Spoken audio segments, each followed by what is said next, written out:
এটা হচ্ছে এলঙ্গাটা। লঙ্কাটা ওই যে হলুদ আমাদের মাথা পিঙ্ক। হলুদ পাহাড়ি কচ্ছপ। হ্যাঁ, এটাও অলমোস্ট ক্রিটিক্যালি এন্ডেঞ্জার। ইন্ডেঞ্জার।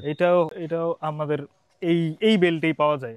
আচ্ছা মূলত আচ্ছা মূলত আমাদের এই সাউথ ইস্টেই পাওয়া যায়। ভাই, ওর নাকটা যে কিউট, একটু পিঙ্ক লালচে কালারের। বর্ণের। হ্যাঁ, ওরা কিন্তু ভালো বড়, অলমোস্ট 2-3 বছরের উপরে হবে। এগুলা হুম। আরো বেশি আরো হবে, বেশি, আরো বেশি অনেক হবে, বয়স আরো হবে বেশি এগুলার। হবে। এগুলোর বয়স 8-10 বছরের উপরে ভাই। ওই যে আরেকটা, হুম, ওইটা আরো ওটা বড়। তো অনেক বড়। হুম। ভাই, আমার টর্টয়েস খুব পছন্দের জিনিস ভাই, খুব পছন্দের। উপরে চিলে আইগা দিছে, কত কি এমনি রাখছে ভাই, এমনি এটা কত হচ্ছে, দুইটা একসাথে রাখা উচিত উচিত হয় না। না। হ্যাঁ, তারপর দুইটা চিলের, দুই স্পিসিস, হ্যাঁ একদম না না, টোটাল চিলের ডিফারেন্ট চিলের জিনিস। পুপ কি টক্সিক থাকে। টক্সিক, হ্যাঁ।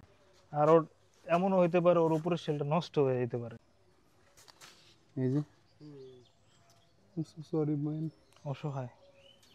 আমরা একটু ঘষে পুষে করে দিই। এগুলাকে ধরেন এলংগেটেড টর্টয়েস বলে আর কি।